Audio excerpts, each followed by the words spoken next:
musola apa namanya? Al-Kausar. Pantas bangunannya lancar karena namanya Al-Kausar. Salah satu telaga di sorga yang tak pernah kering. Yakinlah sumber dana di sini tak pernah kering. Dan yang terhormat Saudara Seknur tak pala ragu salah amplop karena saya nggak butuh amplopnya, yang saya butuh isinya. Ya amplop banyak kalau tak isi. Bagus isi aja amplop saya itu tapi isi banyak. Itu kalau Ustadz Mutilan. Nah di kononya Ustadz tidak berkompetensi. Mudah-mudahan kita doakan beliau panjang umur. Saya tengok programnya bagus di Simpang Kanan. Nah, jadi kalau umarohnya bagus, yang dipimpin umaroh itu pun insya Allah bagus. Karena Al-Quran itu baca atiullah wa atiur rasul wa ulul amri minkum. Membaca ayat ini teliti Pak. Atiullah taati Allah. Ada kata taat di situ. Wa atiur rasul ada kata taat di situ, taati rasul. Tapi maaf, ketika berbicara tentang pemimpin Allah tidak pakai lagi kata ati. Wa ulul amri, kemana kata atiu yang dua tadi? Kepada Allah ada atiu, kepada Rasul ada atiu, kepada pemimpin kenapa tidak ada kata atiu? Karena tidak setiap pemimpin harus ditaati. Kalau pemimpinnya bagus, hati ya. Tapi kalau pemimpinnya tak bagus, tinggalkan. Makanya tadi mungkin dirasa Pak Siklus, Pak RW-nya bagus, makanya 3 periode. Mana siapa RW ini? RT. Pak RT, Pak Agus. Tapi sing Jowonya namanya kan? Ini kadang-kadang orang nyaman sekarang berubah-ubah namanya. Baru tahu aku rupanya saudaraku ini pejabat di Simpang Kanan. Aku rakyat aku Pak, dia RT, lu lihat dari aku lagi. Kami nih Ustadz nih kalau tak dapat surat dari RT macam mana ngurus KTP? Karena harus dari RT juga itu, lebih hebat lagi RT dari kami kan. Kemudian bapak ibu-ibu, bapak yang sebelah saya ini nggak pernah sakit, Pak sehat nih ya, tak pernah sakit nih bapaknya, mudah-mudahan. Pak kuat, tak pernah lemah, kuat terus.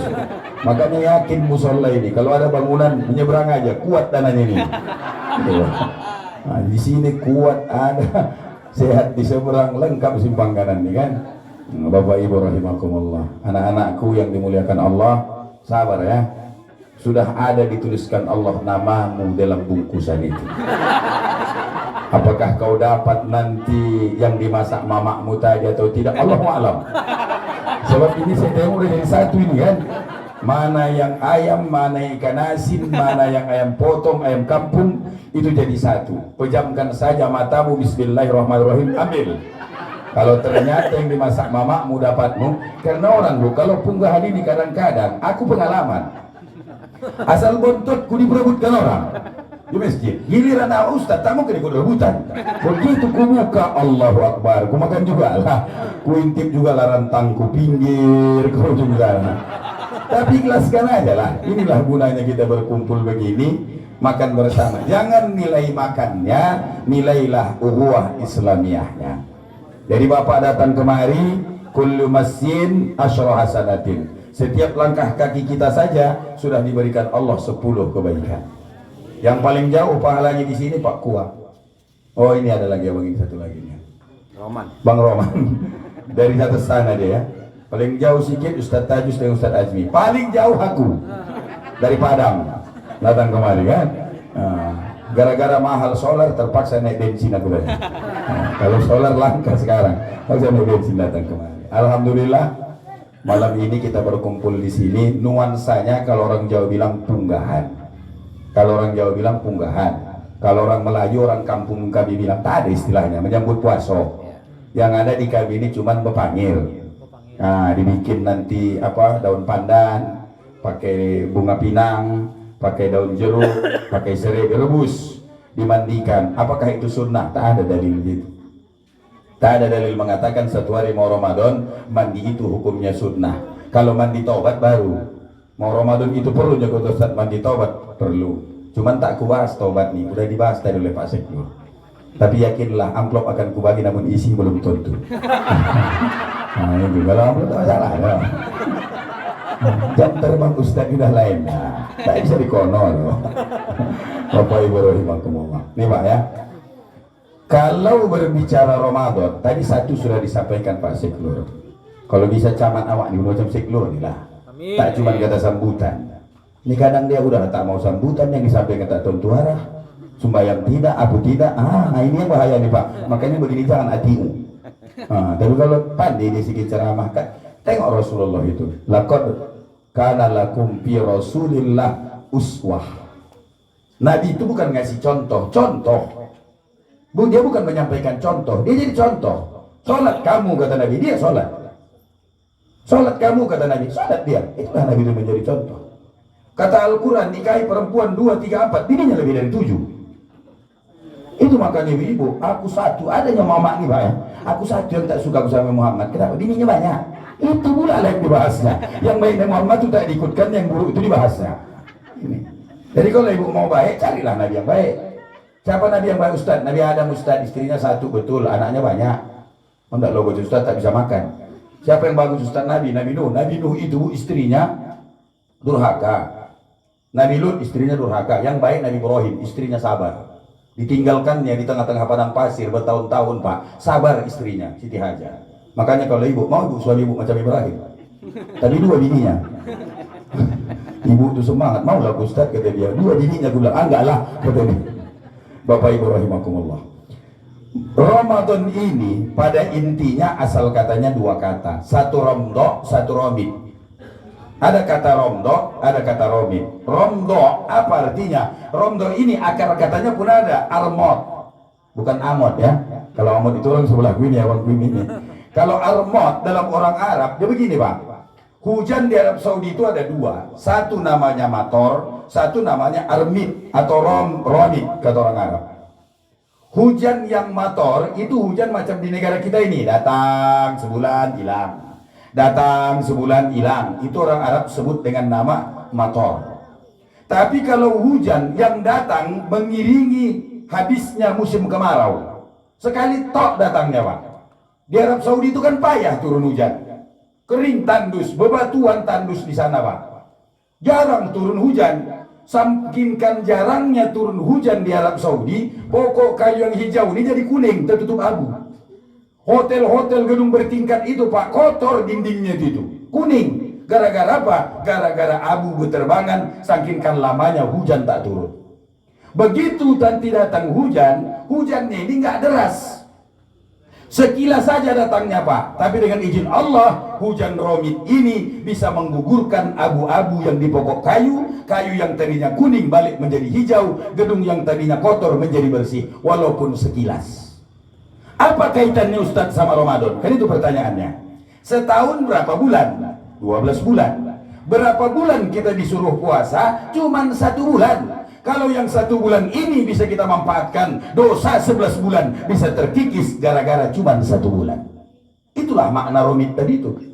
Tapi kalau betul-betul dipuasakan, makanya ulama salaf, apa kata mereka dalam tafsir Latailul Alfar, apa kata mereka di sana? Man kana lahu shaum Ramadan, barang siapa yang baginya jumpa dia dengan Ramadan, walam yukhfir junubahu, tidak gugur dosanya dengan datangnya Ramadan, fakana kufrun bi qalbihi, kekafiran ada dalam dirinya. Kalau ada orang Bu, ketemu dia dengan Ramadan, tapi tak berpengaruh dia bagi Ramadan. Kan ada orang begitu Pak. Tak apa dia dengan Ramadan, ada poso ya kono. Yang penting aku harap. Ya, ada model orang begini nih, tak apa dia dengan Ramadan. Artinya apa? Tak sibuk dia dengan sholat tarawihnya, tak sibuk dia dengan zakatnya, tidak sibuk dia dengan tadarusnya, tidak sibuk dia dengan menyiapkan dirinya untuk taubat kepada Allah. Kata Rasulullah, kata ulama salaf, inna kufra fi qalbihi, ciri-ciri kekafiran ada dalam hatinya. Hati-hati. Makanya kalau Ramadan ini dibakar, dikikis. Caranya bagaimana Ustaz? Bukan hadis Rasulullah. Zakat itu tujuannya membersihkan kalimatun, dosa dari mulut kita, wasifatun, sifat-sifat dalam diri kita. Itu tujuan zakat. Membersihkan apa? Kalimat, ucapan-ucapan kotor kita selama ini kita bersihkan. Makanya namanya zakat fitrah. Fitrah dari kata fitri, fatir, artinya suci. mensucikan mulut kita, mensucikan badan kita, mensucikan hati kita dari perbuatan 11 bulan yang kita jalani. Mohon maaf Pak, kadang-kadang ucapan kita ini bagi kita biasa, bagi orang menyakitkan. Kita rasa biasa aja. Biasanya panggil depannya, Jo, inilah yang Pak RT ini ya. Biasa aja kalau kami ketemu, Batak katanya. Seumur-umur inilah orang yang berani memaki-maki Ustaz. Selewat aku, dari mana Batak? Kata dia, iya Jawa aku bilang. Tapi kan itu biasa. Tapi kalau pas lah kawan tuh lagi utangnya banyak, habis berantem sama bininya, habis dikejar-kejar sama toke, tiba-tiba kita panggil dengan panggilan tak benar, hatinya tergores. Ini kan namanya zamban la ya'lam, dosa yang kita tidak tahu. Kita rasa dosa itu kita tahu, ternyata dia tidak menyakitkan bagi dia. Makanya hati-hati, tujuannya bersihkan dengan zakat fitrah. Makanya barang siapa yang membayar zakat sebelum turun khutbah Idul Fitri, namanya zakat fitrah. Kalau sudah khutbah Idul Fitri kita kasih, itu namanya sodakoh. Berarti nggak gugur zakatnya. Nggak gugur zakatnya, makanya bayarkan Pak.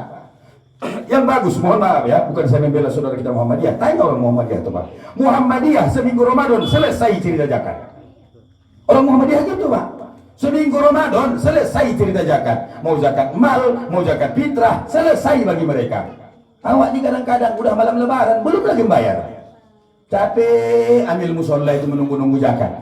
Nah, datang 13 orang, datang 2 orang, ada yang tak berani datang. Masuk ke bayar zakat tok nang masjid. Titik pula dia sama tetangga bayar zakat. Bayangkan nih Pak, besok Pak RT, kalau ada warga Bapak di sini, seumur-umur tak pernah ke masjid, datang dia sambut dengan senyuman. Ini tapi kadang-kadang manusia ada pula panjang bibirnya. Tak pernah kawan tuh ke masjid, tiba-tiba datang. Pantaslah tak jadi hujan tadi. Kenapa rupanya? Itu tengok itu. Yang datang tuh berarti kan itu. Allahu Akbar. Tak jadi kawan tuh masuk masjid gara-gara gitu. Begitu dia datang, alhamdulillah, lama kau saudaraku kudoakan, lama kau kunantikan, akhirnya kau datang ke rumah Allah ini, makin sempurna rasaku ibadahku, kau berdiri di sampingku. Walaupun dalam hati awak, ya enggak karena tulurku kue coke sawit gue tak tapuk gue, koyo tapi nggak ngerti sembahyang. Kata dia lah pula, begitu nampaknya datang kawan tuh. Ya Pak, hati-hati. Makanya bersihkan dengan zakat kita itu. Bolehnya Ustadz zakat ini diantarkan langsung ke rumah orang miskin. Bolehnya zakat fitrah diantarkan langsung ke mustahak dalam kaidah ilmu fikih, no problem, silahkan. Tapi ingat, ketika 10-12 orang mengantarkan ke miskin, sisanya mengantarkan ke amil, amil nanti akan mencatat tadi orang yang miskin tadi, akhirnya terjadi ketimpangan bagian. Ada miskin yang dapat 2 bagian, 1 dari langsung, 1 dari amil. Ada miskin yang dapat cuma 1 bagian, hanya dari badan amil saja. Makanya kumpulkan kepada badan amil. Dan mohon maaf, al-amilun wa huwa ya'lam wal adil. Syarat amil itu ada 2. Pertama dia berilmu, yang kedua dia adil. Maaf nih Pak ya, mohon maaf nih Pak RT ya. Kadang-kadang di kampung-kampung nih orang salah. Nampak kawan tuh rajin ke masjid, kupiah hasil putih, tunjuk jadi amil. Giliran disuruh menerima zakat, ada yang ngomong apa? Katanya, ini kan tak ada dasarnya. Syarat amil itu 2 Pak, alimun, punya ilmu. Pak RT diangkat sebagai amil, tujuannya apa? Dia bukan ilmu agamanya, tapi ilmu masyarakatnya. Dia tahu berapa orang miskin di RT dia tuh. Berarti ilmu dunia ada dalam diri dia. Ustadz diangkat jadi amil, tujuannya apa? Kalau terjadi, ini kan zakat ini macam-macam. Ada yang berpendapat boleh pakai uang, ada yang berpendapat harus pakai beras. Nah, kalau terjadi perbedaan pendapat di tengah masyarakat, maka amil yang punya ilmu agama yang menyelesaikannya. Ini Pak, fungsi amil itu. Kadang-kadang di kampung-kampung ini kita tidak. Nampak agak panjang janggut kawan itu sedikit. Kupiah putih, jubah lebar. Ikuai lah, lele iku nak sembahyang takbir dia sendiri. Apa pula hubungan takbir? Karena memang orang ini kadang-kadang pengaruh Pak. Tanya Pak Ilmiah, baru ku bawa dia ke Mekah sana. Orang nih Pak, kadang-kadang jujur aja gue bilang ya, pakaian ini memang pengaruh nih Pak. Tak mungkin macam si Ican ini, kalau sholat takbirnya paten, celana pendek, celana panjang, baju pendek. Tapi kalau udah macam Pak Seklur, Ustadz Sofyan, itu udah pasti paten itu takbirnya. Sesuai dengan busananya. Allahu Akbar. Orang pun gak heran, Ustadz, kita orang itu. Tapi cari kok, takbirnya kayak ngono sembayang. Allah. Kumat itu orang itu. Nah ini lihat Pak, makanya sesuaikan. Nah bayar zakat 7 Ramadan. Apalagi Ustaz tarawih. Tapi aku sakit hati betul yang tadi bilang Pak Kuah Pak. 11 orang beginilah kecil musolanya. 11 orang dari gua imamnya. Aku di Parangalaban 30 malam main sendiri. Main tunggal. Kadang-kadang ditengok di belakang, gue sirikoy lah pak. Gantian, gue bilang alah. Imam mak ini pun asal tengok tuh orang aku imam semangat. So po imam lelek sekolah na olah pak ojo de ini lah. No por pa istu takbir lambat. Bismillah 2 kali narik napas. Jadi siapa aku gue bilang orang satu kalau 11 tadi lah berarti kan 1 bulan cuma 2-3 kali bagiannya. Iya, betul. Kalau 11 ini tidak main tunggal gigi 1 terus dari awal sampai akhir ini pak. Coba tadi itu ganti-gantian. Tapi mohon maaf bagi para imam siap ditegur. Aku jujur aja pak, kalau khutbah aku di masjid raya ini, selagi masih ada adik-adikku di sini, ada Ustadz Sofyan, ada Ustadz Tajus, ada orang-orang tua, takkan mau jadi imam itu. Kalau pidato boleh diuji, tapi kalau imam jauh aku di bawah orang tuh pak. Jangan bawa pikir Ustadz nih segala-galanya serba bisa, tidak. Ada kadar kemampuan kita masing-masing. Kau bagianmu ini kata Allah. Cuman mohon maaf ada kadang-kadang imam nih pak, tak ditunjuk jadi imam sakit hati. Ada jadi imam nih pak. Tak maju jadi imam besok tak mau dia ke masjid. Aku kalau masih ada walaupun lebih muda, memang syarat imam itu yang pertama lebih tua. Tapi ingat gugur hukum tua. Ijakana pasohan lalalah. Kapula kepastiannya tak ada lagi sama dia. Kalau macam-macam kami ini lidah-lidah orang Batak ini deh. Orang Melayu ditinggal pinggir laut agak banyak lenggok sedikit. Makanya bacaan paten. Kalau kami orang Batak, Allahu Akbar. Itu udah merantau itu pak. Kalau di Spiongot bukan Allahu Akbar, Allahu Akbar. Katanya itu. La ilaha illallah. Itu kalau udah merantau jadi pak. Aku bengkokkan sih lidah. Aku berikan ketahuan kampungnya. Sama itu pak. Orang Jawa karena merantaunya bapak ke Sumatera ini. Jujur, mertua orang Jawa. Kalau di Jawa sana tak berubah bacaan bapak itu. Allahumma sholli wa sallim wa jirwani wa taqabbal wa barik berjalan kau mereka sebenarnya batik katanya. Di Jawa itu biasa. Merantau bapak ke Sumatera ngomong apa tuh kayak men-men kata orang. Ini pak. Jadi kalau dirasa ini mohon maaf, ibu kan tahu kemampuan suami ibu. Bolehnya ditegur boleh, tapi dengan cara bagus. Bang, ku tengok di masjid kita itu bang, yang semangatan orang imam kalau Ustaz Sipolan. Ku tengok abang gigi udah banyak permisi. Ingatan udah banyak yang tanggal pensiun aja lah bang jadi imam. Itu perlu itu pak. Istri itu boleh, tapi dengan cara bagus. Jangan buat tunjuk.